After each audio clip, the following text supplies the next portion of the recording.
You're listening to Thunderquack Podcast Network.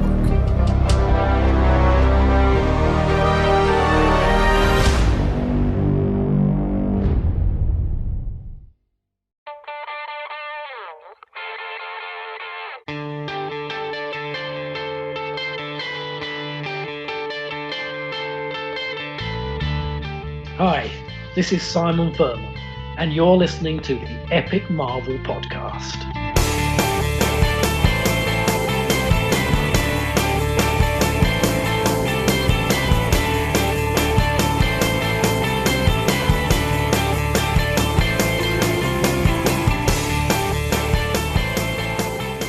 Hello and welcome to the Epic Marvel Podcast. This is Transformers, Episode 5, covering a period of the Transformers from 1989 to 1990. We're coming up to the end here. It's the last, 1990 is the last year of G1, as most people are concerned. Yeah, we're not going to get to the end in this episode. We'll have one more episode after this. But anyway, I am your host, Kurtis Findlay. And I'm your Transformers expert, Peter Haw. And this is such a weird volume because half of it is the end of Bob Budiansky's run and half of it is the beginning of Simon Furman's run. And let me tell you, they're so different. I was so surprised. I mean, you warned me that this was coming up. Oh, yeah. But I mentioned to Kurtis that as much as, we owed Bud Budiansky, I felt like towards the end of his run, I wasn't as excited about the issues. Yeah. As soon as Simon Furman came along, this story is, I don't even know what it is really, but they're such a breath of fresh air. Yeah. And that it almost feels like there's more of a direction for them to go in right now. Because up until this point, I feel like it really felt like a formulaic situation where new toy comes out, introduce a new toy, figure out some story, one-off storyline you could have them be in an adventure in, and then move on to the next thing. But with Simon Furman, I felt like the story really became focused, and it seemed to know where it was going to be going. Yeah. And you were more invested in the characters, even though even towards the end of this volume, a lot of them were one-off characters that you weren't going to see again. That's true, but as soon as he steps in the picture, Optimus Prime becomes a focal character again, and we get to see characters that we haven't seen in a long time. He restores people like Bumblebee, and it's like that's what Transformers fans want. That's what I wanted, because in the first 3 volumes of this series that we talked about, the first few episodes, we got so attached to all of those early characters, Jazz and Prowl and Ratchet and Wheeljack and all of those guys, and they haven't been seen in years now. They're gone, and I miss them. Yeah. And so when Simon Furman comes back and brings a bunch of them back, that's fantastic. That's what I want. I'm actually kind of wondering about that, though. Did he bring them back? Because at this time, in this era, this toy series, there was a situation where they brought back Bumblebee, Jazz, and Grimlock in a new toy version. I remember when the commercial came out for this, it was the Pretender Classics. Right. And they were hyping up the fact that it was the original characters coming back. And I wasn't sure, was that the toy department that did that and then Simon Furman got to run with it, or was it Simon Furman's idea? I don't think so. I'm pretty sure it was the toy department, yeah. And just like Bob had to go with what was going on with the toys, Simon did as well. But it worked to his advantage. And he grasped it and ran with it. You're not going to pass up the chance to bring back Grimlock, right? No. I mean, even to this day, no one cares about, re-releases of the later series of Transformers. Everybody wants the original line. Of course. The ones from the first few years. Yeah, well, that's who made the big splash. That's what people were attached to. So there are some characters that do appear later on that are not part of the original Earthbound Autobots, like Impactor, who do become popular. But for the most part, most of these characters that we are seeing in the comics at this point, they're one-offs that you don't really ever see again, that no one really cares about. I know, I certainly didn't care. But by the end of these, even toward the end of this volume, when I first started reading these Transformers comics, I made a point of writing all of the names down as they came along and trying to keep track of who's who. But now I just don't care. By the point we're at in this series, whenever there's these all of these new characters that come on, it's they don't matter. We're never going to see them again. I don't pay attention carefully to who they are anymore. Yeah. There's just too much. And I mean, even the fact that I have to have an encyclopedia of every single character. Yeah. Right? Yeah, I wouldn't worry about it too much, Kurt. Yeah, the X-Men are getting to be that point now as well. There's so many X-Men. Oh, man. Okay, so I have some listener comments for this particular volume. I asked on social media for people to give some feedback about the issues found within. Will says the best thing about this volume is also the best thing that ever happened to Transformers. Simon Furman takes over, and he's the best writer ever, with James Roberts a close second when he wrote IDW's More Than Meets the Eye. And then Gavin says, I completely agree with Will. My first comics reading experience was Transformers UK with Simon Furman writing. When he took over the US title too, he created an epic tale from 56 to 80, 80 being the last issue, which utilized a huge cast, interweaving numerous plot points and building up to one of the greatest single issues of any title I've ever read, number 75. So that's going to be in the next volume. We're not going to talk about that one in this issue. That's an interesting point. You said you're not exactly sure what it is that makes Simon's different. Simon's story is different. Later on, like I think you remember, I've read these a long time ago, so I do know how good they become. But just in this volume alone, you can see the contrast between their storytelling. And if I was to actually look at this point in this particular volume, I couldn't put a finger on exactly what it is he does different so much. I mean, like, he's still doing the trope of introducing the new toy, give him a story arc for one episode, and then moving along. But there's something else happening there too, and I can't quite put my finger on it. Well, he slowly is introducing subplots, and that's something that Budiansky really didn't do. There's these subplots with Optimus going through his existential crisis. There's the whole Ratchet thing that actually takes several issues to go. The fact that it's an ongoing story, even from kind of the beginning, is something that's different in this book. Well, see, that's the thing. Is it different, or is it just more of what we liked at the beginning? Because remember, there was that whole period near the beginning when it was just Ratchet by himself. That's true. Right? Yeah. And we've had I feel like it's stuff we have seen before, but it feels fresh somehow. Maybe it's because we haven't had it in a while. Like, that could be. He also takes all of these characters off planet, which I know that they were off planet for the big battle in space around issue 50 and such. But these last few issues, wrapping up Budiansky's run, are all Earthbound. There's like dealing with wrestling and all this kind of stuff, Earthbound situations. Let's get back to the kind of the cosmic scope, and especially toward the end, we're introducing more of the lore of Transformers that Bob really didn't touch on at all. So that's kind of cool. Let's see. Another comment here is from Stephen Gerard. He says, Simon Furman is Primus, a true god of the Transformers. His writing brought together all of the points from the series so far, as well as the UK stories, into one almighty epic story and conclusion, and then continued it for another 5 issues to give another amazing ending. And then Brad says, in a death as shocking as Prime's death, I was in near tears as a kid when the star of the comic book died, but it was not Optimus Prime, it was, and I don't want to say it because it's a spoiler, but the character who bites the bullet in this volume here. He was more affected by that one than Prime's death, which I guess is true. Prime's death was in a video game. It was really not a great ending for that character. I think we mentioned this in the last episode.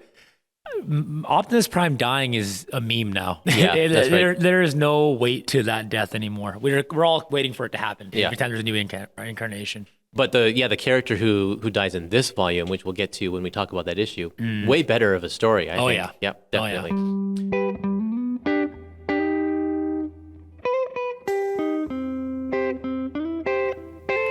Just before we start, I want to say that this episode is brought to you by Dying Breed Collectors. If you would like to purchase any Epic collections and take advantage of some excellent customer service and really great packing and shipping standards, then go over to Dying Breed Collectors and enter Epic Marvel Podcast, all one word, as a promo code for 10% off any Epic collection that you buy through them. Okay, well, shall we go on to our issues here? All right. Which issue are we starting with today? Issue that we're starting first is issue number 51, Slaughter on the Slopes. That is the tagline on the cover page. You see a headless Fort Max at a ski resort with a couple of pretender animals chasing him. And the issue itself is called The Man in the Machine. Now, Kurt, one thing I want to point out, first of all, and this always made me wonder, is this real or is this fake? This is the first issue that introduced the new logo for the Transformers. So up until this point, and if you, any listeners out there are the younger generation, and you're used to seeing the current logos for Transformers, they're based off of the original G1 logo. This was kind of later on in the run. They kind of tried to make the logo look a bit more, how shall I say, high tech. Yeah. I don't really know how to compare the two, but the script is different.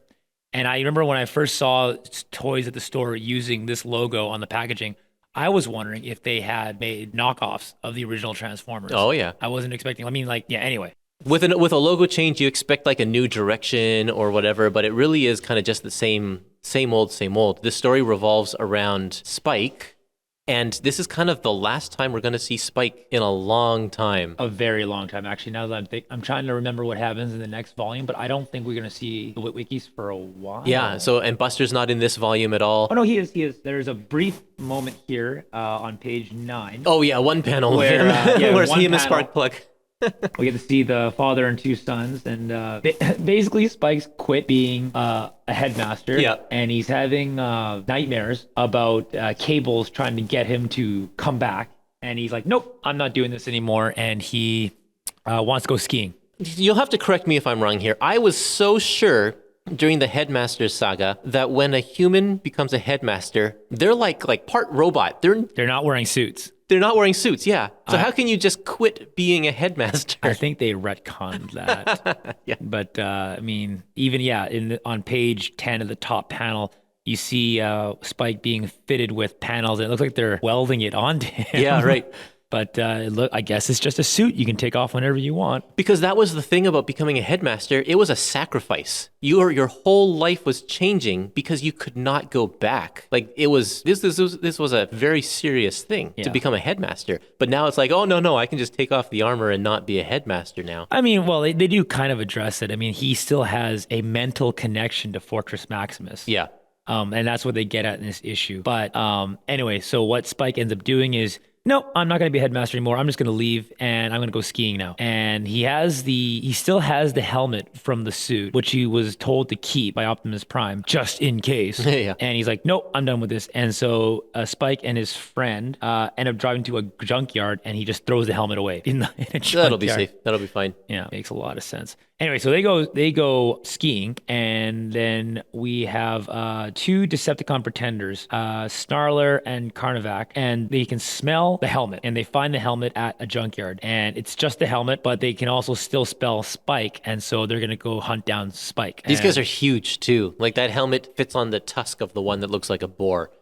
And they're just walking around the city or whatever, just being huge. They can still smell them, and they chase him up to the slopes, and then sure enough, they get into a scuffle, and Spike realizes the error of his ways, that even without the helmet, he still has a kind of a connection to Fortress Maximus, and he ends up calling the body of Fortress Maximus down. It's kind of selfish, I think, on Spike's part to just give up being a headmaster, because then doesn't Fortress Maximus not have any ability to function? No, he doesn't. He doesn't work. So it's like Fortress Maximus is a sentient being, and Spike's like, yeah, I don't care about that. I don't want to be a headmaster anymore. Anyway, Spike realizes he needs Fortress Maximus, and so he calls him down using, I guess, a kind of mental connection, telepathy or whatever. Fortress Maximus's body leaves the Ark in space, comes down to rescue Spike, but Spike can't quite control the body fully without the helmet. So Spike and his friend manage to get the helmet away from the Decepticons, and Spike puts it on, and he proceeds to basically beat up the Decepticons. Yeah. And he's like, yeah, I guess I got to do this again. So as much as I didn't like the idea of Spike quitting, I actually did enjoy this issue because it did offer us something different. It offered us a look at the way that Fortress Maximus and Spike work together, like the fact that they have that mental bond or mental connection. So I thought that was interesting. I liked the dream sequences as well. And it allowed Jose Delbo, the artist, to, I think, just take a break from drawing robots. Yeah. Because he's a good artist, but his robots aren't that great. And so we have, the focus is human characters, and there's skiing, and there's nature, and even the Pretenders are more animal looking than robot looking. So it's like, this was kind of actually nice. I didn't mind this issue at all. Moving on to issue 52 of the Transformers. The issue is called Guess Who the Mechanibals Are Having for Dinner, which is a shot at Guess Who's Coming to Dinner. Yes, the Sidney Poitier movie. That's a great movie. We start this issue out. It's a pretender-centric issue. We have a space bar, not unlike Mos Eisley. They don't like serving droids here. That's got to be a direct reference. It has to be. Absolutely. There are two Autobot pretenders, Cloudburst and Landmine, and they're giant humans. But that's something you also notice in this issue, right, Kurt? That a lot of the humanoids they meet are robot-sized, right? So that they don't have to deal with that whole size issue. Yep. Anyway, the mission that Cloudburst and Landmine are sent, they're sent to go to the space station because apparently there is probably a way to find microchips that are necessary to rebuild all the dead Autobots that are aboard the Ark right now. Without these chips, they won't be able to repair them. They need millions of them, apparently. So Cloudburst and Landmine are to go to this bar to locate a supplier of some type. So this is the issue where I think my brain just turned off in terms of just not caring really about the stories, but also just not caring about these Transformers.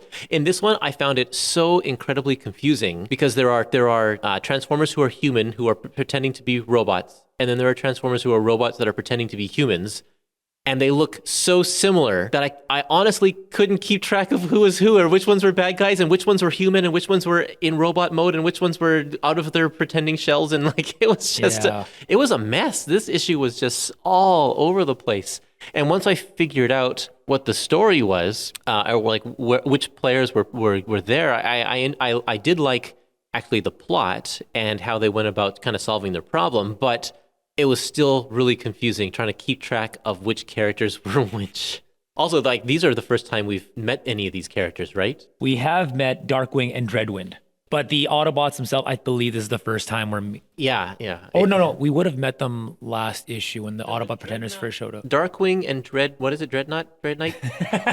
Darkwing and Dreadwind. Dreadwind, yeah. But they're the ship, right? Yes. So they're not even the major players in this story. No, they are not the robots pretending to be human. The Power Master Nebulans are. Yeah. But anyway, a couple things that were interesting. Page 37, you see Cloudburst and Landmine walking through the seedy part of the space station, and it's implied that you can get anything you want in this area. And there's I'm assuming that is an alien prostitute. Yep, by definitely. The dress and the posture. That's how seedy this is. Yeah. I was actually wondering how far they could push. There was something I saw that made me... Oh, yeah. The middle panel of page 37 says, moments later, sorry, no microchips, but I can get you an excellent price on Teresian pleasure slaves. And I'm like, is that allowed? This is a kid's... I wasn't sure what was pushing the boundary for a kid's comic, but anyway. Well, if it's PG, I mean, you remember the scene from Guardians of the Galaxy #2 where they're at the very beginning, they're in some sort of brothel or something, and that's a PG movie as well. So is it a PG-13? I think all the Marvel movies are PG-13. I think it's PG. Oh, is it PG-13? Yeah, they're all but even PG-13. still, that's still, if you're letting 13-year-olds, that's probably the target demographic of these books as well by this point. Yeah, this issue and the sequel, nothing really to write home about. Basically, the dealers of the microchips that they're looking for, they look like critters. They look like the critters from that 80s horror movie. Yep. They're the Mechanibals. Or Killer Tomatoes. Or yes, actually, Killer Tomatoes more. Yes. Okay, so they have Skylynx. Skylynx who's been missing for a while. They find Skylynx. They're going to eat him because these Mechanibals are cannibals. They eat robots, which is a funny concept. Oh, and it turns out the big gag is that the microchips that these guys have, the reason why they have so many microchips is that they regurgitate the microchips after they eat other robots. And so now there's a moral dilemma. It's well, we need these microchips, but they're actually taken from dead robots. So maybe we don't want the microchips anymore. But the robots are eaten, they're digested and everything. They don't. I don't know. I don't need them. But anyway, Skylynx is there, and they realize that they need to rescue him. To rescue him as well, because he's a fellow Autobot. Yeah, and so there's also this dilemma because they're pretending to be robots. No, they're humans. They're pretending to be humans, but they can't let other people know. And then these Decepticons are in the employ of the Mechanibals, or no, I don't know. The Mechanibals don't like robots. They want to eat all robots. So the Cloudburst and Landmine are able to pretend to be humans so that they don't get eaten by the Mechanibals. But the Mechanibals eventually find out that they actually are robots and that they're going to eat them. Yeah. And the way they manage to barter their way out of the situation is they're willing to go on a mission for the Mechanibals. This was really contrived. So this is the next issue, right? Yeah, this is the next issue. And what issue is this? And this is issue number 53. The issue is called Recipe for Disaster. Basically, yes, that's for sure. I think is it Landmine? It doesn't really matter.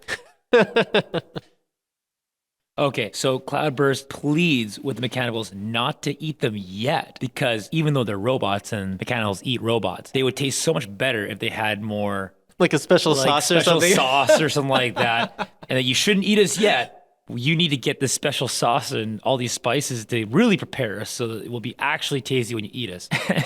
And they're like, yeah, you go and get those yourself. Yeah. And so the Mechanical's like, okay, we'll let you go and get the sauce yourself. But you have to come back so we can eat you. You have to come back so we can eat you. I'm like, what? But and I'm like, why would they just let them go? And then I realized, they have I think they had a hostage or something. Oh, is it Skylynx? Skylynx is their hostage? No, Skylynx got away already, I think. I don't know. Yeah, Skylynx already got away. I can't remember what exact incentive they had not to double cross them. Oh, here you go. That's right. Because the human that they met in the previous issue was being held hostage. Oh yeah. The human who was friends with Skylynx. It's just such a mess. But anyway, that is all whatever. What is kind That's of only fun, the first few pages of the story. What is kind of fun though is that to get the crystals that they need to, make themselves into gourmet meals is located on this planet called Phoemax. And when they land, it looks like it's inhabited by a bunch of like Neanderthals. Funny enough, they are the exact same size as Cloudburst and Landmine. And when Cloudburst and Landmine look around, they find this cave that leads into this paradise, run by a bunch of, it looks like Amazonian warriors. And men are forbidden to be in this land. Apparently on this planet, men are those Neanderthals, but the women are like gorgeous-looking Viking women. And men are forbidden from coming into this place. And the men are buffoons. Every now and then, if a man proves himself worthy enough, then he will be able to go to the women's area, which is bountiful, and they're even allowed to mate with the women. That's how apparently they choose their partners. And so Landmine and Cloudburst end up meeting the head, I guess, Your Highness. What is it? The head Phoemaxian. The head Phoemaxian. And after going through some rigorous tests, Cloudburst manages to win over Milady. But he's a robot. Disguised as a human. So she's like, you can have anything you want. And this is what I'm warning about. Like, this is a kid's comic. What are we talking about here? Anyway, he tells her, no, you know what? As much as I appreciate, everything, I can't be your mate because I'm a robot. And so he sheds his skin, comes out, and she's like, what? You tricked me? Pulls out a sword and decapitates Cloudburst. Oh, man. I love it. And I love the appropriately placed sound effect balloon as well over top of where the decapitation happens. Yes. It's a little sensor it was an there. Adam West clonk. Anyway, what ends up happening is Landmine, meanwhile, he manages to talk his way out of getting killed by her as well, and basically tries to explain that Cloudburst is actually a really good guy, and manages to change the queen's opinion, and she realizes that, no, you know what? That was my own fault. You guys are actually really good guys. Here, I gotta make it up to you. And so she gives them all the crystals that they need. And so they end up trying to leave. Darkwing and Dreadwind show up, and Skylynx takes care of them because Skylynx owes Cloudburst and Landmine for rescuing them earlier. The Autobots end up back at the base where the Mechanibals are, and do they get the microchips? Okay, so this part also didn't make any sense to me. So the Cloudburst and Landmine return to the Mechanibals with the crystals, and they don't want the microchips now. What they want the Mechanibals to do is to use the microchips to rebuild all those robots that they have, quote unquote, recycled. In other words, eaten. And if they don't do this, then Skylynx is going to eat Dreadwing and Darkwing, which... Who cares? Exactly. How's that motivation? I don't understand how that matters. And then they just leave. Also, it's not something an Autobot's going to do. No, I know. It doesn't make any sense. Anyway. So those two issues, they were so out there and just so confusing and contrived and ridiculous. I've liked a lot of the Budiansky stories, but these two were just not good. It was just... Oh man, just ridiculous. Next issue, we're having another King Kong reference. Yeah. Issue 54. The issue is called King Kong. King Kong. Scorponok has a base somewhere in the swamps of New Jersey, and underground. It's an underground base. And he's got more monster pretenders, shooing away any humans that show up to investigate what's going on. This issue introduces us to the Micromasters.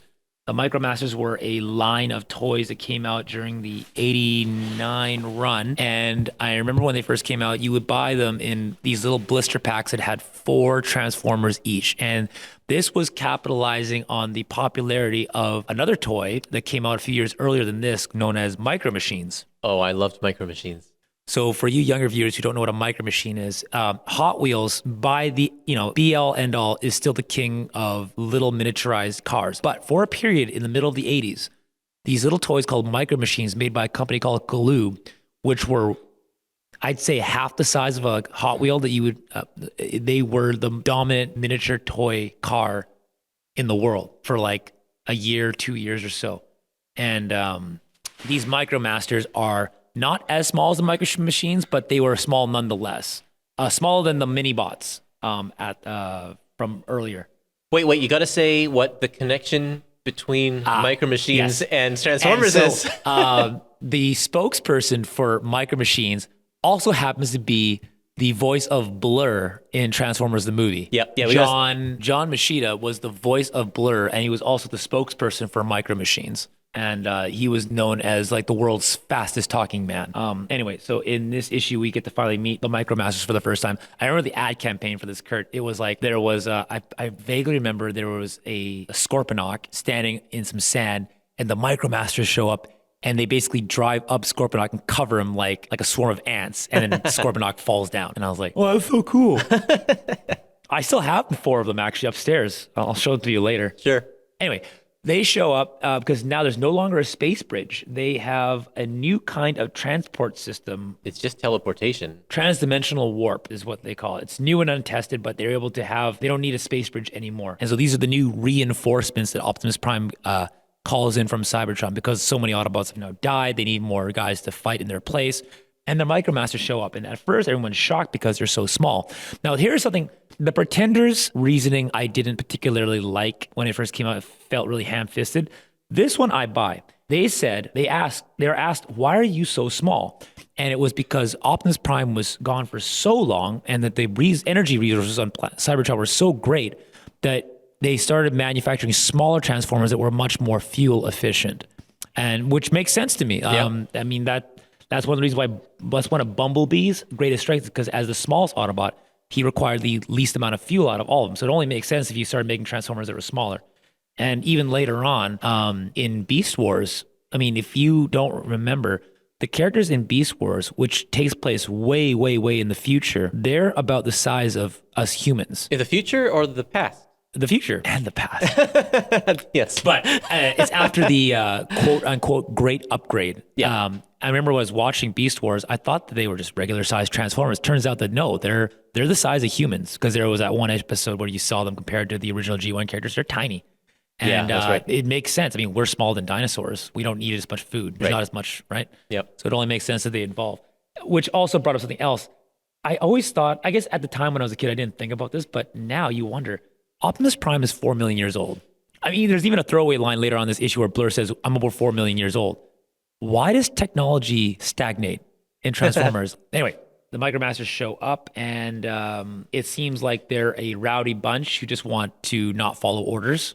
The Decepticons' plan is to create some kind of weather machine, and they're going to gather energy that way. The Micromasters are going to go thwart their plan when they find out that the weather machine is going to basically decimate half of New York City. And along the way, they meet a plucky reporter who knows about them or something and wants to help them.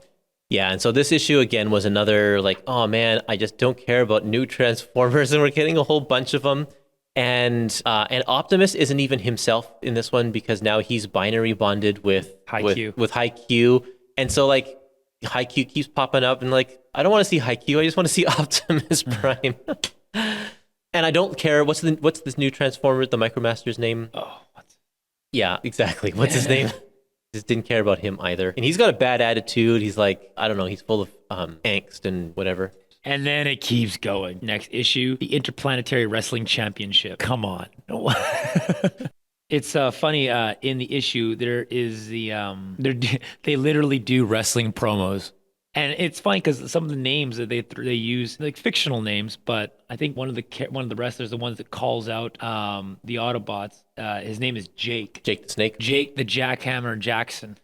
And as soon as I saw the word Jake, the first thing you think of is Jake the Snake, and even the character himself kind of looks like Jake the Snake. He's got like this long hair, and he's got a mustache, definitely, and he's talking trash at Road Handler, and says that he could beat up Road Handler. All this stuff about saving New York City, I could have done that, and challenges him to a wrestling match. And then after all the bravado and the cameras are off, he actually just talks to him like I guess a real wrestler would. There's like, okay, that was really good. Now let's figure out how we can make this thing work. Yeah. And they start practicing wrestling with each other. It's like, and since Road Handler is basically the size of a human, they are able to have this mock wrestling match, even though Road Handler weighs 90% of a ton. Yeah, right. He teaches Jake how he can lift him up by helping and assisting in the throw by jumping, and it's just weird, man. I wasn't even sure what the point and what the lesson was learned at the end here, because in the end he becomes like the idol of millions. Because he becomes this huge wrestling star. I don't know how much time passes here because he gets so famous and he has a fan club and everything. Yeah. And then it's like, and he realizes that, he's got a higher purpose or a higher calling, and he just leaves it all. It's funny because even Lord Zarek shows up with his own Micromasters who challenges him to a wrestling match. Right. I'm like, what are we doing here? Like, what is? And Lord Zarek's in a suit and he looks like Ric Flair when Ric Flair was wearing his suit. I don't know. It's definitely a big homage to, at the time, the WWF. Yeah. Yeah, there is just so much going on here that I didn't care about this. The interesting part about this one also is that Bob actually does the pencils for the first half of this book. He is an artist himself, and he draws several of the covers, but he's never actually drawn interior Transformers issues until this issue, his very last issue. And so if you look at it, one of the things, actually, I'll play a clip of him talking about this as well. Editor Don Daly was in a crunch. He didn't have an artist for that issue, and he was begging me to, can I draw it? He knew I was an artist as well. And the fact that I didn't have issue 56 to write, 55 was my last, so it gave me a little more time in my schedule to allow me to do that. But I really didn't want to draw comic books while I was working as a full-time editor. So I had my 9-to-5 job. I was writing a book a month, Transformers. I was occasionally drawing the cover to Transformers. Most of the covers I did not draw, I did layouts for. So even if I didn't have the credit as being the artist on it, I did the layout and gave it to another artist to draw. So I had my hands on a lot of different things. And having made my living for a little while as a full-time Marvel artist in the early 80s, and comparing that to to also writing a monthly comic book, it takes so much, at least for me, it takes so much more time to draw than to write a comic. So it was a real almost impossibility to consider drawing the book, writing the book, and having a 9-to-5 job. Wow. So that's why you only saw that last issue. And even that issue, I don't think I even drew the whole issue. I did the layouts for about half of it. So at this point, before we move on, I want to play 2 clips. I'm going to play a clip from Budiansky talking about finishing up his time on Transformers and passing on the baton. And then I'm going to play a clip from an interview I just did the other day with Simon Furman talking about him stepping into the U.S. comics after having been a part of the U.K. side for so long. Now, having said that, there were, during those years, a couple of times Simon visited the Marvel offices. We met, he said hello, we got along. He was happy to work on the Transformers overall, and happy to meet me, and happy to meet the editorial team that worked in the Transformers. And then eventually, in 1989, early 89, I took a vacation over to London, had lunch with Simon, and told him I was ready to leave the book. Would he like to take over? And he was like, yeah. He jumped at the opportunity, and that's how he became the regular writer on the American book, which wasn't by the way, that's not my job as a writer to find new talent. That was really the editor's job. But I'd been begging the editor for probably about a year, like, find another writer for this book. I'm ready to move on. Oh. And I had other ideas I wanted to pursue, and I was getting burnt out on continually having to bring in a slew of new characters and move aside all these old characters that I was developing and having fun with. it was becoming a little bit of a burnout for me. So I was looking to move on, and the editor kept, Don Daly was the name of the editor at the time, and he kept begging me, please stay. You're great. You do a great job. I have nobody else to replace you. And then finally I got a hold of Simon, and I said to Don, who had met Simon also, I said, he's willing to take over as writer. And so it was a win-win, and not only was I quitting, which is what I was ready to do, but I was able to find Don a more than adequate replacement, a great replacement in Simon. The reason I got the US book in many ways was I think Bob just basically said to Don Daly, look, here's a guy who knows this probably as well as I do, maybe more. Certainly it's a safe pair of hands if, now I want to sort of pass the book on. Right. So, really it was one of those weird transitions where, normally it's the editor making those decisions, but Bob came over to London in, I suppose it would have been 1989, and probably 1990, and we always rolled out the red carpet for our visiting guests from Marvel US. But by then, Bob and I knew each other anyway, so we just went out for a lunch in London's Covent Garden, and over lunch, Bob just kind of said to me, "Do you want to take over on the book?"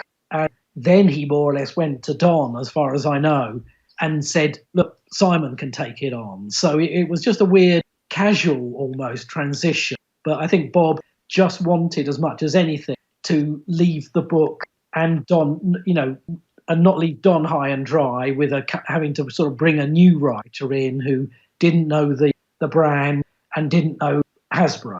Right. Yeah. So was that your introduction to US Marvel? It was. So I was completely delighted to grab it with both hands, really.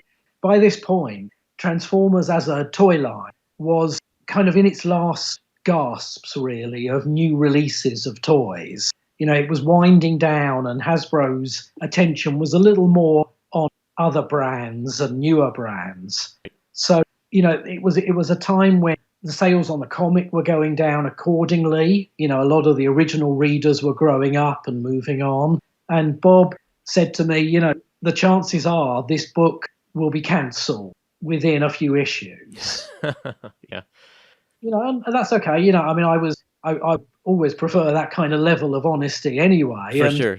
And I was also thinking, well, I don't really mind that much because, it's my foot in the door at Marvel. It's always been a cherished ideal to be working for Marvel, the parent company, right, that I'd grown up reading.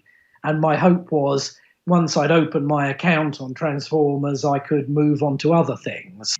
So, I was happy with that. But of course, as it turns out, we spun it out for 25 issues. Yeah. Okay, Kurt. Now, this is not quite halfway yet, but this is definitely where the book, goes in a direction that I'm very pleased with. Yeah. And once again, no disrespect to Budiansky. The guy is a god. If it wasn't for him, we wouldn't have a lot of these characters that we love to this day. But I think his time on the book, he was done with the book, I feel. Definitely. Yeah, you definitely have a sense that he was directionless. And like that clip that I played, he just got inspiration for an issue from guys talking outside of his office about the wrestling match that they went to. It's like he didn't have an end game. And at this point, because the numbers were so low, he wasn't inspired to have any sort of end game as well. I mean, remember, we mentioned that this is long after the cartoon is already over. And the cartoon was the main driving force for the popularity of the Transformers.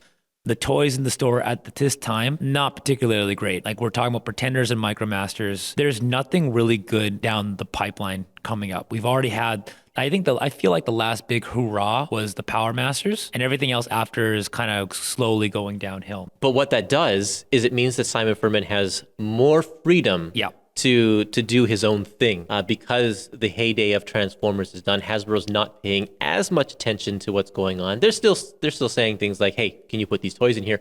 But they're not as hands-on as they were in the early days of the comic. Sure. And right away, this next issue, this is issue number 56. It's called The Attack of the Airstrike Patrol, which is a Decepticon Micromaster team. But right away, first page, the title is Back from the Dead. I'm already happy. Right. We've got a picture of Blaster's headless body with his head screaming, with Jazz and Grimlock and Goldbug all yelling at Ratchet, and I'm already happy. Yeah, no kidding. We haven't seen these guys in ages. Like, when was the last time we saw Ratchet? Yeah. Didn't even know he was still alive. It's the blaster art it's the original blaster art, which I love, where he has the helmet on with the visor. And it's just a nightmare. It's Ratchet just being super stressed out that he's trying all he can to repair all these Transformers, but he just can't do it. Yeah, and more of them are coming to him every day, it seems. Like, he's just overwhelmed and stressed out at the enormity of his task. And I like that concept that he's always been a confident character. He does his job, and he's been kind of the loyal guy. To see him have struggling with this is also something that's new that Simon Furman is bringing to the table. When we first started doing this podcast, Kurt, you mentioned you were shocked at how Ratchet is such a big character. Right. He's beloved, and he's a common denominator for sure. And so Ratchet is trying to figure out what the heck he can do. How is he supposed to fix all of his friends? Everyone is depending on him, and there's nothing he can do about it. Now, Decepticon Micromaster Airstrike Patrol shows up, and they start wreaking havoc, and it seems like there is some kind of ploy at work here. The Decepticons, the Micromasters, they attack this there is a showing for a new type of refueling plane, the B-204. It's being showcased by the American military. And the Micromasters show up to take control of the plane, to which, of course, Optimus and the few Autobots that are still left on the Ark have to go and intervene. And since there's barely any Autobots left, the Ark is essentially unprotected with just Ratchet being there. And I love that. It places him in this hard situation where he is supposed to defend the Ark and all of these fallen comrades. It really, and he's already stressed out and anxious as it is. And now the bad guys come and it's the Micromaster, the Decepticon Micromaster car team. I can't remember what they're called.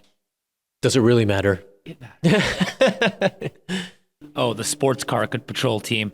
So while the airstrike patrol team is on Earth distracting the Autobots and led them away from the Ark, the sports car patrol team, which disguise themselves as Autobots, invade the Ark and try to take it over.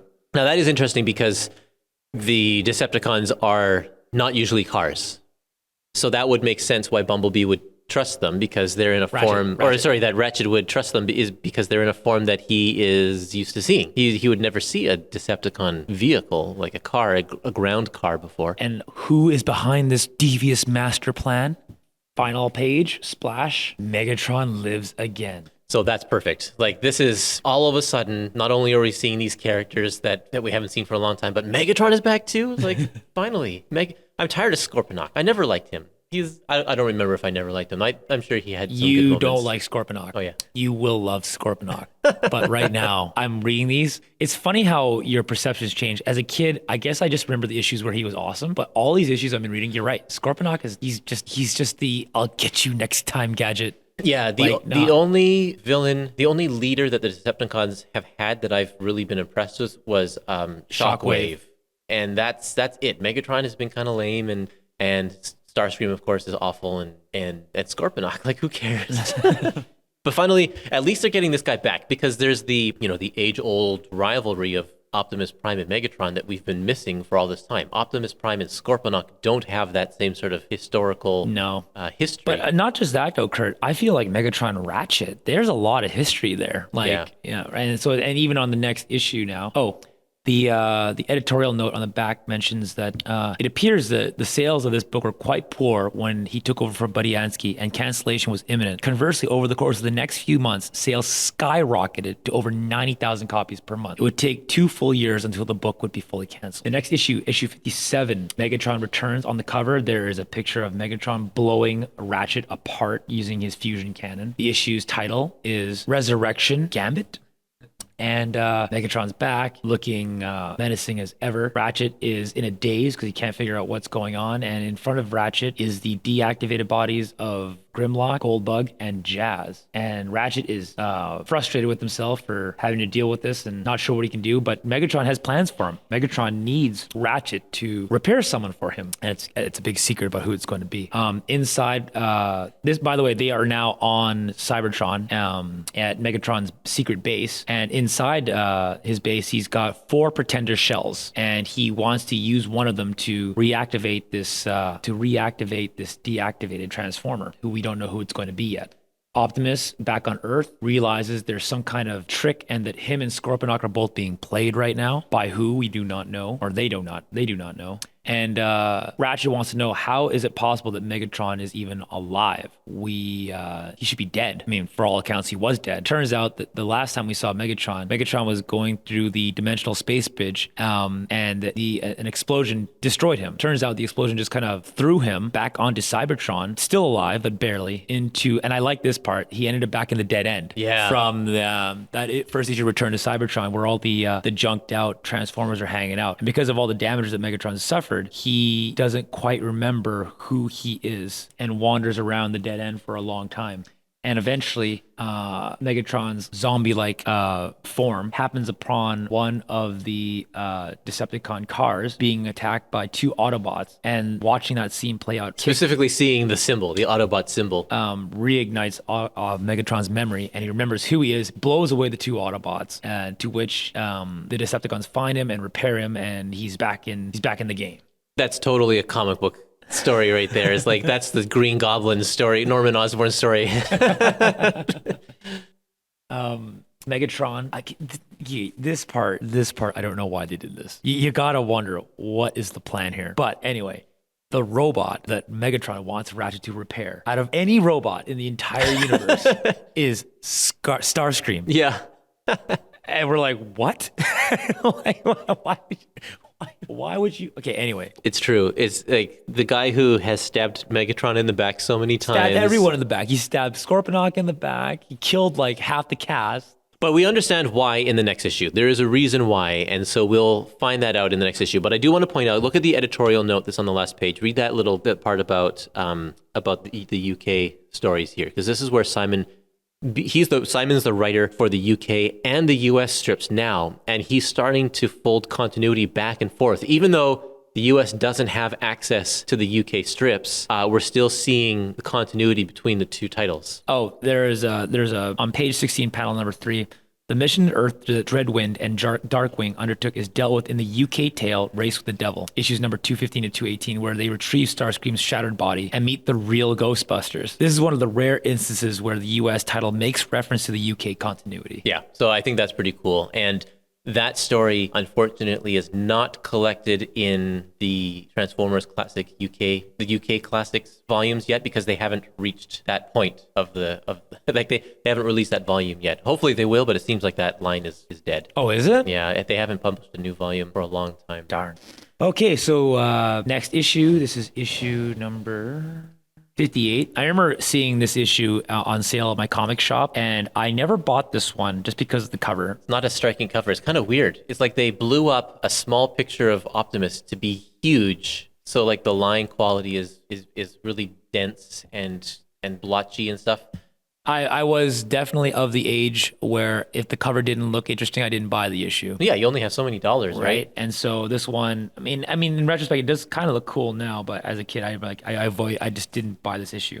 Starts off with the Pretender shell of the new Starscream coming together, and Ratchet it appears that Ratchet has agreed to help repair Starscream. Meanwhile, the Decepticons are now placing bombs aboard the Ark. Remember, Ratchet and Megatron and everyone else is Jazz, Goldbug, and Grimlock are all on Megatron's base on Cybertron. The Ark is essentially unmanned, except for a bunch of Autobots that had the few Autobots that were on the ship that had been blasted during the raid, and the Decepticon cars that are now putting bombs all over the Ark to finally blow it up. We cut to a panel on page 165 where we see Kup coming to and reaching for a gun. Is this the first time we've seen Kup in this series? No. We've seen it before. When did we see Target him? Master. He showed up at the same time as Hot Rod. Oh, of course. Yeah, during the Headmaster song. Okay, and that's why Hot Rod's back as well. Yeah. I keep forgetting because they just... I feel like Kup, because Kup is from the movie, and so I keep thinking like he's a movie-specific character. Yeah, no, he's not. That's right. The way they brought those movie characters into the comic was through the Headmasters. That's right. I remember now. They were immediately Target Masters. So what do we got here? Optimus is fighting Scorponok on Earth, and they're trying to get away because they know that there's actually something really bad happening because Optimus can't seem to get a hold of the Ark, or he can't get a hold of Ratchet. Starscream is now back, but he was specifically told by Megatron to make sure that Starscream doesn't have his complete personality back, so he's more easier to control. Megatron sends the new Pretender Starscream to go to Earth to destroy his enemies. So here's where we find out what the plot is, like why he's chosen Starscream is because he's wiped his mind and can control him. So he's not going to be the traitorous, backstabbing Decepticon that we knew before. Meanwhile, back on the base, Megatron is dealing with Ratchet when all of a sudden the 3 extra Pretender shells that we saw earlier have been activated by Ratchet. Turns out this whole time while he was helping Megatron, he was also using the Pretender shells to bring back his old buddies, Jazz, Grimlock, and now Bumblebee. It's wonderful. It was a great plan, a great way to bring these characters back into the story. It's not one of these like shoehorned, we got to put toys in here. I think it actually makes sense. So I was happy when Simon wrote it in this way. And then meanwhile, there's stuff going on with Optimus Prime as well, because he's acting a little out of character. Issue number 59 of the Transformers, skin deep. First panel, splash page, Grimlock transforming and just tossing Megatron around like a rag doll. And it is glorious. We still have Jose Delbo on the strip here. I think we're coming to the end of his run. He's got a few more issues left. But you're going to see a radically different art style show up soon. Yeah. And the thing about Jose is that he's very consistent. Like he actually has a style that is, I don't know if his style is different when he's not doing Transformers, but he works very well in line with Don Perlin, who did the book for many years before this. But I just find his stuff is just stiff because he's working off of model sheets and stuff, and it's just hard to do. They're fighting, and it's addressed right away on the bottom of page 182. I was going to say Goldbug, but it seems like I'm back to being Bumblebee again. Oh, well, it doesn't matter. One or the other of me will blow big holes in you if you don't let Ratchet go. And Ratchet, I think he says... he makes some line about, like... call it a personal preference. I always did prefer your original form. Right. And that's good. I think everyone preferred Everyone did. Yeah, everyone did. Because these are classics. And so they're basically fighting on this base. And one thing I did like, bottom of page 187, when they realized that the bombs, so the Autobots managed to take back the Ark from the Decepticons. But it looks like it's just Blur and Cup. Oh, and Joyride's there too. But the problem is that the bombs that have been placed on the Ark, they can't be deactivated. There's nothing they can do now. And then there's a throwaway line on the bottom of page 187 where Blur goes, oh, no. I'm only 4 million years old. I'm too young to die. And then I thought, they finally turned Autobots into Micromasters. That took 4 million years to figure out to do that. I mean, it's just like, why is like we got Moore's Law where everything doubles in speed every 18 months or something like that? That's right. How is it possible that these super advanced robots just kind of stayed the same for 4 million years? Well, 4 million Earth years, though. How many Breens is that? But it's just a comic. We let that go. It always ends up just being that. But and so Optimus is starting to have some existential issues here. He's thinking to himself, like, why are we fighting? Fighting's pointless. I'm just harming people. And he goes through a little character arc, which one of the things that I appreciated about Simon is that he really downplayed all of the headmasters once he got on the book. Like I know Zarek comes a little bit later. But we're not dealing with Haikyuu anymore. He never mentions Haikyuu in this volume. And I don't know if he'll do that again down the road, but Optimus is Optimus. And he's maybe not acting quite like Optimus, I think should or would, but he's dealing with some internal issues here and is going through some stuff. What did you think about that choice of downplaying all of the human characters? Yeah, I don't really like them. The Nebulans, yeah, I don't care for them. It's back to robots. People always want the robots. It's right. That's what we want. Even Spike and Buster's Sparkplug, meh. We can tolerate them because they're original, but I mean, like, really, the point of those characters themselves are to introduce us to the world and be our proxy in the storyline so that they can ask the questions that we want to ask. But at this point in the book, you don't really need those characters anymore. Right. We're just watching them do robot stuff, and we know exactly what they're doing. We don't need it explained to us anymore. I think it makes sense that their characters are done, and I don't want to see Nebulans. The book is called Transformers. I want to see robots. Nebulans in disguise. Ratchet being Ratchet. Ratchet's awesome. Ratchet is totally awesome. What he manages to do, he manages to use that new teleportation device they have and teleports all of the bombs that were aboard the Ark, which they couldn't be deactivated, but they teleported them to Megatron's base. And Ratchet essentially sacrificed himself in order to destroy Megatron. Megatron's trying to escape. Ratchet grabs him and keeps him there while the bombs explode. After Jazz, Grimlock, and Bumblebee manage to escape themselves before the bomb blows up. So that's really cool to see his arc, because he was so down on himself before. He was so depressed at his current state and his current situation. And then to be placed in a situation where he has to, make the ultimate sacrifice I think it's really, really a really great character arc over these last few issues for Ratchet. I can understand why people really like him based on this story here. It's great. And it's treated with such importance. And I feel like the art, unfortunately, doesn't reflect how important it is, because they kind of just squeeze it into a few panels at the end. Yeah, it's hard unless you knew, you get a vague idea of it. It's just the way the panel layout is. The third panel on page 195 where you see the glare from the explosion and Jazz going, or is it Bumblebee going Ratchet? Yeah, and it's unfortunate. It should have been given more prominence on the page instead of the big picture of Optimus Prime at the very bottom of the issue. It's who cares? But we needed to have a bigger deal, I think. I'm also disappointed that we only get 2 issues of Megatron, and he's gone again too. He doesn't even get to face off against Optimus Prime. Now I know that this is Transformers, so people come back and forth or whatever, but I would have loved to have him stick around for a little bit longer. Next issue, of the introduction of a fairly famous character, but the issue itself, Yesterday's Heroes, begins with Optimus very, very upset, arms in the air. Why? Why'd you have to die, Ratchet? Which seems out of character for Optimus Prime. We always think of him as a very stoic character, strong, not unfeeling, but yeah, strong. Has a better control of his emotions, basically. But it's so weird here. I think but he's in a very different emotional state at the moment. So come on, man, he's 4 million years old. He can only hold it in for so long. He's having he's very upset. And he doesn't even know if he wants to keep doing this anymore. He doesn't know what the point of this is anymore. Yeah. He's having a discussion with the computer logically about what can they do to stop all this mindless death. And he's really down on himself. Meanwhile, on Cybertron, Jazz, Bumblebee, and Grimlock are now basically trying to take back Cybertron from the Decepticons. They are now the leaders of a new resistance group of Autobots, and they are basically running raids on Decepticon factories and cities, and basically being awesome. And this is Transformers. This is what we needed a long time ago, rather than them doing their Earth things and talking to reporters and going on little wrestling matches. Yeah, this is war, and this is back to it. We're bringing back to the war between the two factions, and it's on Cybertron now, which makes it more exciting because it's they're on the land that they are actually fighting for, rather than an outpost or whatever. So yeah, this is a big deal, I think. I like that it's Jazz, Grimlock, and Bumblebee that are leading the charge here, and they're the ones who are kind of doing the mission on Cybertron.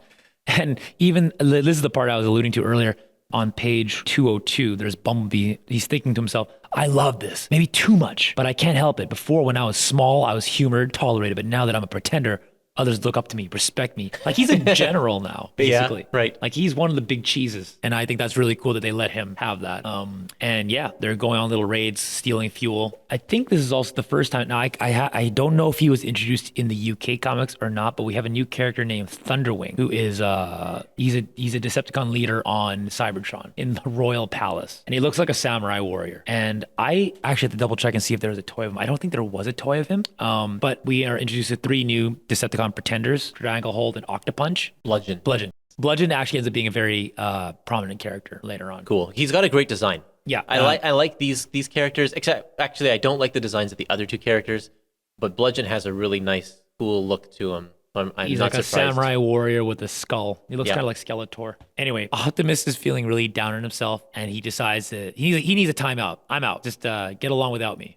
And it's like, that's the guys, I'm out of here. And everyone's like, oh, geez, Optimus is really being hard on himself. What's going on? And then Hot Rod's like, I have an idea. I have an idea that'll make him want to, that might boost his morale and get him back into the action. So he turns on this like death droid robot, like basically killing machine. And he's got a grin in his face. He's got a remote control. I'll turn on this machine and we'll fake being attacked by this like what is this thing? Mark V Guardian droid. If it's running amok, making Prime come to him, Prime will come to our rescue and it'll, give him a sense of purpose. And of course the machine loses control and runs amok and actually starts blowing Autobots away. Yeah, like straight up actually, like, I don't know if he's actually, I'm sure he's not actually killing them, but he's blowing away Autobots.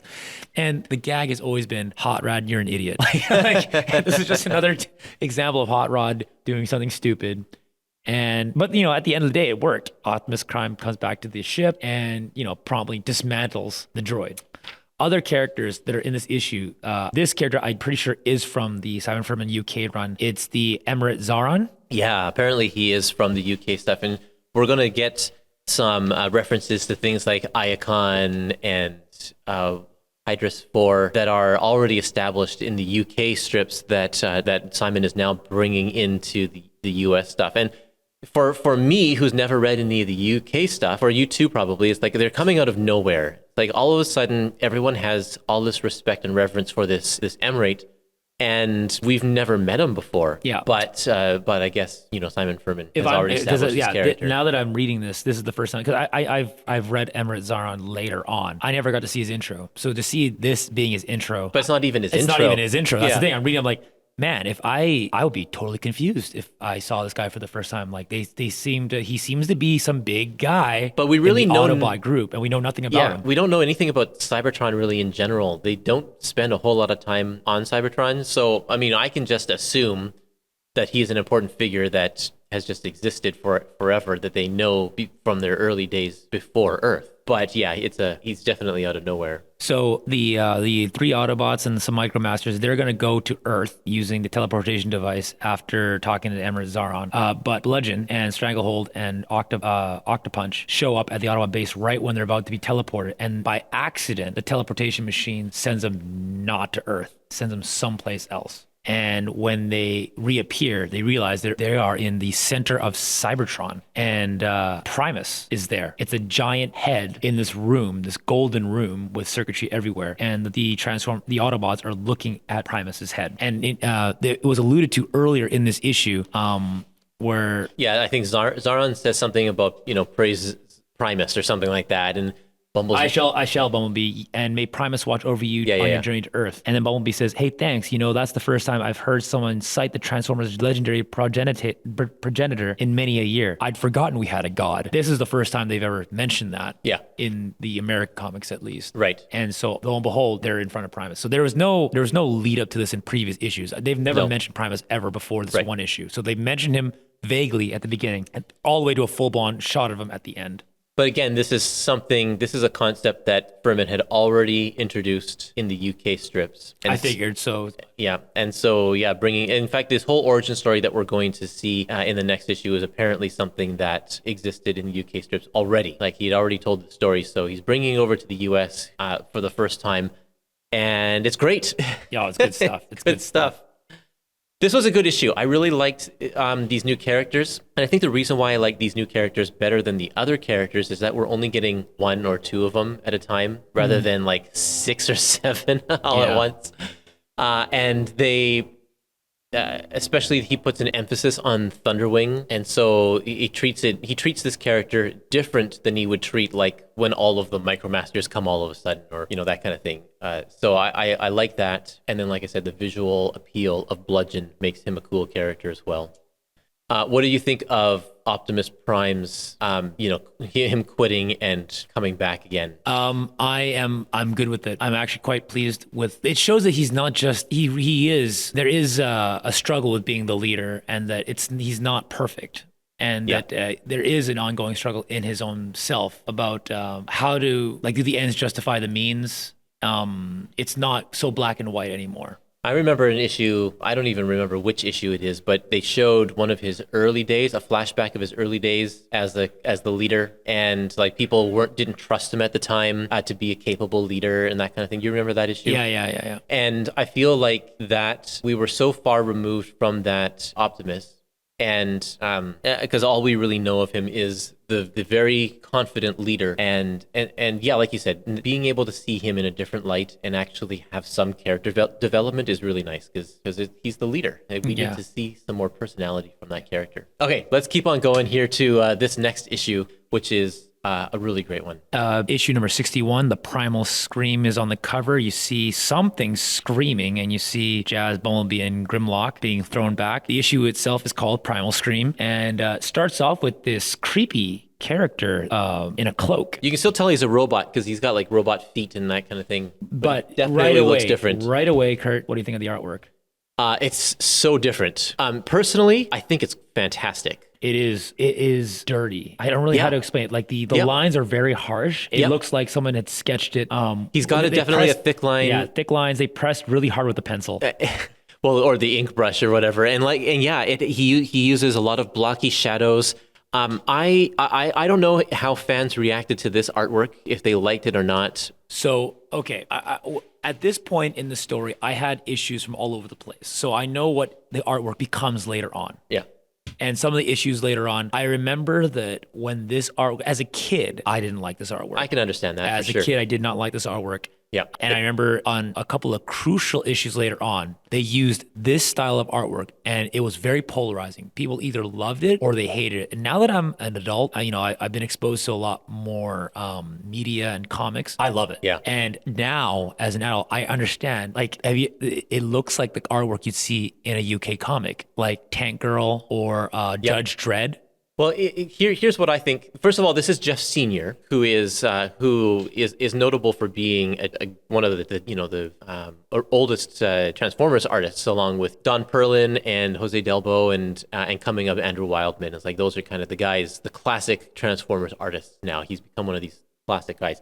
He definitely has such a different style. It's stylized. Yes. And what I like about this, and I probably wouldn't like this when I was a kid either if I had experienced this too, just because it's so different. But this is the first time in this Transformers series that I feel like the characters are actually characters' designs rather than being copied from a model sheet. Yes. He strips away a lot of the detail. Yes. And he doesn't have to have every single moving part in place. Yes. We understand these characters, and so therefore he can actually draw them, I think, a little bit better. They look more organic. Organic, I mean, in a sense. Yeah, I mean, like you know, it's Grimlock. You're right. He's missing most of the detail in it, and you still know it's him. But because he can do that, because he takes the detail away, I think you can get more emotion and more movement out of these characters. The other thing that Jeff does differently than all these other characters is that he loves close-ups and he loves big panels. And so the pacing of this issue is different because he lays out his artwork in a very different way than Jose Delbo did. Yes. It's a joy to look at. Yeah. Very cinematic.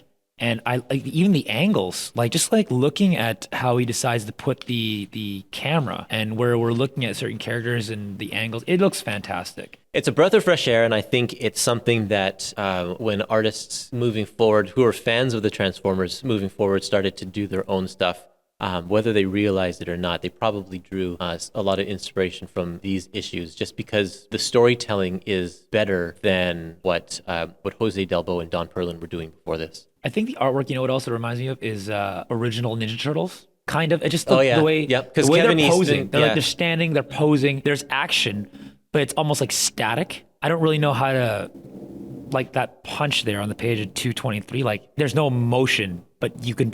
There is and there isn't. Yeah, I understand what you mean. It looks really cool. It's a good shot, and it's just as dirty as Kevin Eastman made those original Ninja Turtles comics as well. You're right. Yeah. It's got that independent kind of feel to it rather than Marvel assembly lines. So now we're trying to basically bridge the UK and the US comics, and the three Autobots learn from this cloaked figure the origin of the Transformers. And as you mentioned, it was already told in the UK, but this is the first time American audience would get to learn about this, because at this point the movie's already come and gone. But we are finally in the comics learning about Unicron, and in the comics version, this version.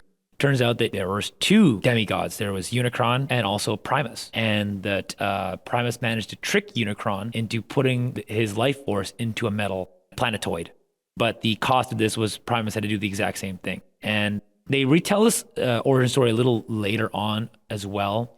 But I just remember that Primus ends up remolding the metal planet he's on into a giant factory called Cybertron. And that he gives to his children something called the Matrix, the genetic Matrix. It has a power to destroy Unicron, who himself has also transformed his planet into one giant. Instead of a factory, it's essentially a planet that eats other planets, and it can transform into a giant robot. But the Matrix that Primus has created has the power to destroy Unicron. In the issue itself, when you see Primus and Unicron being put into the planetoids, they look like they're very close to each other. But according to the comic, they're very far away from each other now, and they can't locate each other. That's actually one of the reasons why Primus is asleep right now, is because if Primus is awake, his connection to Unicron will allow Unicron to find out where he is and destroy him. And Primus doesn't want that to happen yet, because he has to wait for his children to be ready to fight Unicron before he wakes up, before he lets the Chaos Bringer know where he is. And unfortunately, at the moment, his children are very much divided. And so that's why he does not want to wake up yet. During this big story arc, Bludgeon, Octopunch, and Stranglehold find the three Autobots and engage in battle with them. And unfortunately, during the battle, Primus wakes up. Yeah, there's a ricochet off of one of the Transformers, and it hits Primus in the face, wakes him up, and then he screams the primal scream. Yes, and of course, the very last page, big shot of Unicron turning his head because he just heard Primus scream, and now he knows where Primus is. So the collection has the last two pages on the same page, but if you were to buy this original issue, I'm pretty sure, I have to check it to be certain, but I'm pretty sure that the big reveal of Unicron would be a page turn, because usually the last page would be on the left-hand side rather than on the right-hand side. So you get those four huge panels of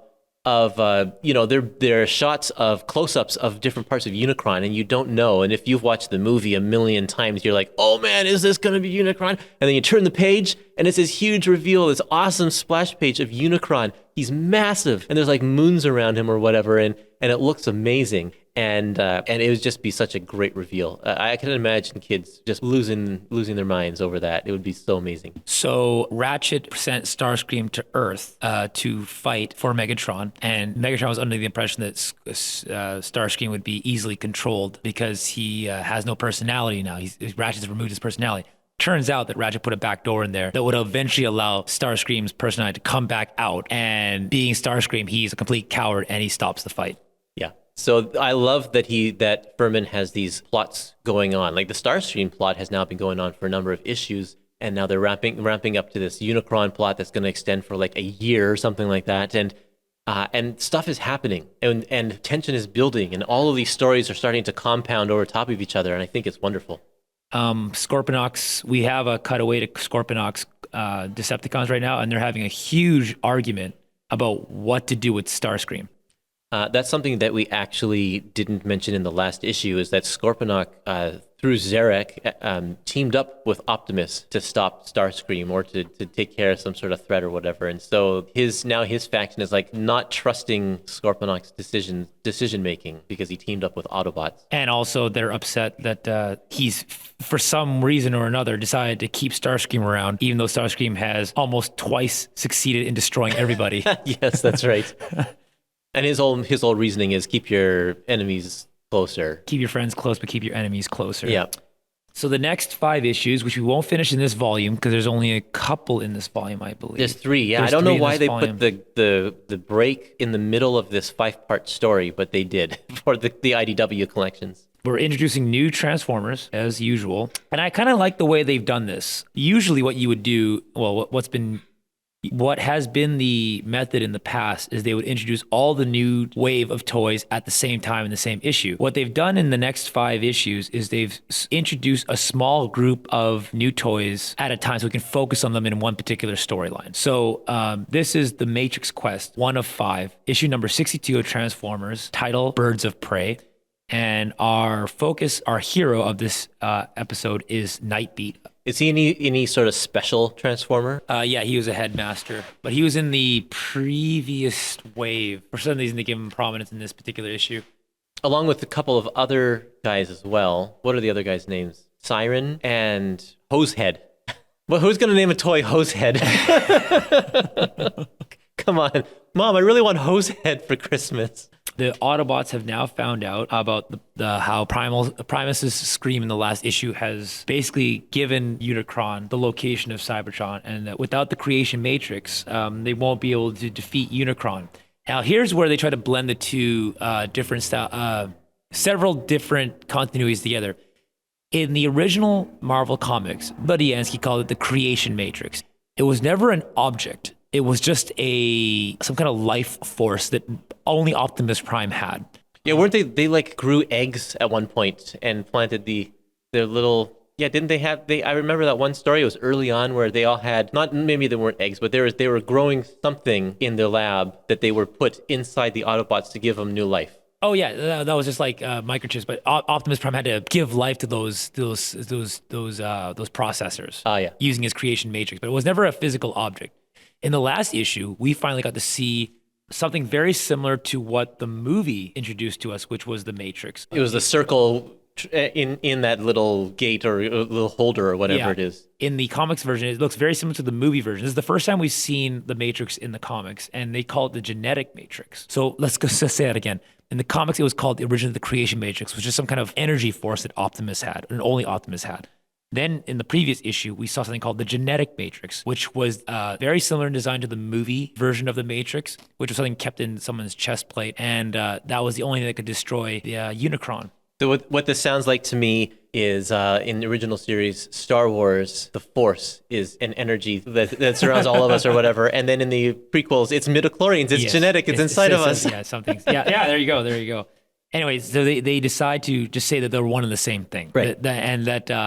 If you remember a long time ago when Optimus died, they jettisoned his body into space. Yep. And it turns out the whole time the Autobots just assumed it was some kind of life force thing. They didn't know it was actually a physical thing. Yeah. That was in Optimus's body. Where's that body now? Yeah. And now they don't know where the body is, and they need that body back so they can get the actual physical matrix. And so that's the Matrix Quest right there. And I think this is brilliant. I absolutely love diving deep back into a little plot point from many, many, many issues ago and making that a relevant thing. Like that's what Chris Claremont would do in X-Men and that kind of thing. And like, so this is my comic geek kind of just swelling up here because it's like, that's so awesome that he's reaching so far back and it's like tying stories from in the past into what's going on now. I love it. And so Nightbeat and his cronies are on this planet, and it is the whole issue is basically a film noir issue. Yeah. And I'm not gonna lie, I had a little bit of trouble following the crosses and the double crosses, but it was basically a Transformers issue that ripped off the Maltese Falcon. Yeah. Yeah, it's not even hidden. It's like it's so obvious. It's straight up. There's a picture of Humphrey Bogart in the opening splash page. And so it's like you obviously know that this is what it's supposed to be. The characters are even named the same kind of thing. Like the main bad guy, his name is Gut, whereas the villain from Maltese Falcon, his name is Gutsman. And on this planet, they're trying to find any clues to where the Matrix might actually be. And they know that a bunch of the unsavory gang type characters on the show are all after this Jade Falcon. And after meeting a femme fatale, Nightbeat thinks that this Falcon that he happened to come across might actually be, or somehow is connected to the Matrix that they're looking for, because it will somehow bring life back to this desolate planet that they're on. What I appreciate in this one is that they think that they found the answer to their problems and they're about to steal it. And this is the whole like stealing cultural artifacts and taking them to museums kind of a deal. It's like Nightbeat realizes that by taking the bird for himself, and depriving the city of its own uses. He's no better than the bad guys, and so he leaves it and he puts it back in its spot, and then it starts to reform and revegetate the world again, bringing life back to the world. So I thought this was a really nice ending, and this whole Matrix quest, like these first 3 issues, I haven't read the last 2 because they're not in this volume, but these first 3 issues they're essentially standalone stories with an underlying with an underlying quest. Yeah, and so it's okay, I guess, that only 3 issues are in this volume. But I liked this as a one-shot issue. It was nice and refreshing from the massive ongoing story that had been going on in the past few. It shows that Simon has a sense of humor and that he can write in different styles. And even though this was a one-off character, and I've come to not really appreciate one-off characters, this guy Nightbeat was okay too. It was also still drawn by Jeff Sr. So his gritty style worked really well with the film noir aspect of the writing. Like it really complemented each other. Yeah. The next issue, instead of film noir, we've now moved on to the Western. And we have Jose Delbo back, and this opening splash page with these new Transformers here, it's like, I've just gotten used to Jeff Sr. with his sort of deconstructed way of drawing Transformers, and now we have our paper detailed drawings back, and they just look stiff again. Yeah. It's like, we're back to that. They're on this is another group of Transformers that are on a different area searching for the Matrix. Kings of the Wild Frontier. That's a reference to Davy Crockett. Yep. The issue begins with the 3 Autobots coming to this planet, and they see, it looks like 3 humanoid alien characters. Desperados, maybe. Desperados, yeah. Chasing after what appears to be an innocent little boy, alien boy, bald, green outfit. And of course, the Autobots see this as bullying and intervene. Oh, and the 3 Autobots are Override, Backstreet, and Dogfight. Triggerbots. Oh, and what are Triggerbots? These are quick lever action spring-loaded weapons. These dynamic warriors are sure to send the Decepticons running. With their flip-out weapons and lower price points, the Triggerbots were affordable replacements for the Autobot mini cars or Throttlebots from 1987. Oh, okay. So they're the deluxe size Transformers of this time period. This story was kind of fun. It was a classic twist ending there. Yeah, the twist ending was I appreciated it. I thought it was pretty good. It was it kind of gave itself away. I mean, it kind of kept looking at the camera and winking at you. Yeah, that was unfortunate because they could have just kept the whole thing a secret. Yeah. But it was a good plot ploy in the middle because the Transformers are welcomed into the home of these aliens who they had just rescued from the Desperados. And they stay the night, and then the next day they're like, okay, we really got to be on our way to find the Matrix. And the next day they're like plowing the field, and like all of a sudden they plan to stay longer. It's like, what's going on? So it's a good mystery, the way that they started it out. And it turns out, of course, it was the whole, as you progress through the issue, you start to realize quickly that the Desperados were actually the good guys, and that the aliens themselves, the farmers, are actually the bad guys, and that they were actually shapeshifters and manipulated the Autobots to stay on the farm to work for them by using some kind of mind control. And that, in the end, the Autobots end up killing the entire family. Yeah, which was like, it's brutal. I was like, what? Like, they even show there was the last page on page 277. He blows one of them up, and then and then he comes out of the house and he's like, Matrix, forgive me. He gave me no choice. What about the others? Don't ask. It was us or them. Oh man. And I'm like, what?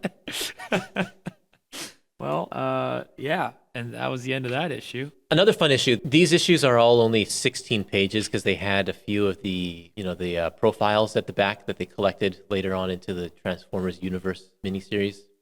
And same with the Budiansky issues as well. They were all 16 issues as well. But the way that Simon writes is so well paced that they just seem like a breezy read. They're really easy to read compared to those earlier issues in this volume. I ate them up. I had a lot of fun, even though it's like really we're in the Wild West with Transformers. He made it work, and it was still enjoyable.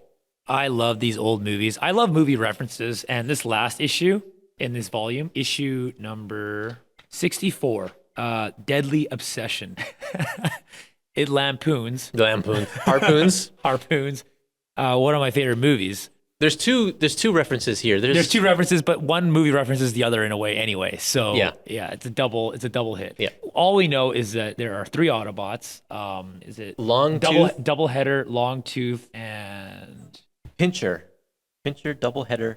Oh, one of the things about these old these are Pretenders, right? Yep. And because they look like human. In these early issues when Jose Delbo was drawing the Pretenders, like when Bumblebee and Grimlock and them come back, the humans still look like robots. Like they draw the face so angular, like it's obviously not a real human. But then the way that, I guess this is still Jose Delbo, with Al Williamson inking this issue. This is amazing because Al Williamson was one of the greatest inkers at the time. So it's a treat to have him inking, I guess just the first 4 pages. That's kind of disappointing. The rest of it's not him. But anyway, these guys actually look like human, but then we have a guy named Doubleheader who has 2 heads. So there's no way that he's going to pass as a real human. The issue is basically about how these 3 Autobots ended up on the sea planet, and a animal that should not exist anymore, that should be extinct, has come back. And it's basically a mechanical whale of some type. In fact, it takes Longtooth's leg. Yeah. And so now Longtooth is obsessed with catching this thing. It's a direct reference to Moby Dick, in case you didn't know. But the thing is, what I found super amusing about this is that, it's essentially Moby Dick. The whole issue is about Longtooth just becoming obsessed with trying to catch this creature. The reason why this is even on the Matrix Quest is because how else could this creature possibly, that's basically extinct, all of a sudden reappear? There must be something similar to the Matrix at work here, something that gives life. And that's why they came here to investigate in the first place. So anyway, I marked over a couple of things. I mean, when I was reading these speech bubbles, I read them in the voice. So they're page 286, text bubble. When the wreckage of the last one was washing up, I did me some checking, and then you had this alien yelling out, "This was no boating accident." And I was reading. It wasn't like I read it 3 times. As soon as I read it, I heard it in Richard Dreyfuss's voice. Yeah, right. Like it was just like immediate. Yeah. And that's one of like many lines that are straight out of Jaws. And I was so happy. Yeah. I was so happy when I was reading it. Yeah, you can definitely tell that Furman is a lover of movies. Them, overloaded, not a sailor amongst them. They're all going to die. This one was a good one too. I love the artwork with the whale. There's that huge splash page with the whale coming out of the water. It's a great miraculous moment, and it's like that's what we should have seen when Ratchet died. Yes. And I also like the narration boxes. Right. I'm sure this has been done elsewhere, but when I'm reading this, I think I wanted, part of enjoying writing any comic is having fun yourself. Yes. And, I loved, I'd already used the Nightbeat character in a couple of little 5-page stories where he's like a private eye, and we were riffing on Raymond Chandler. Yeah. So the first chapter of Matrix Quest was just another one of those UK ideas given more room to breathe. Okay. So, we did the private eye, Maltese Falcon pastiche in that one, and, Nightbeat features very heavily in it. And then I just thought, it's nice to go to, not just planet after planet, where they're almost like homogenized sci-fi planets. I really wanted to do the Western world and then the ocean world, and bring into those all these other influences, like there's nods to Shane in Western one.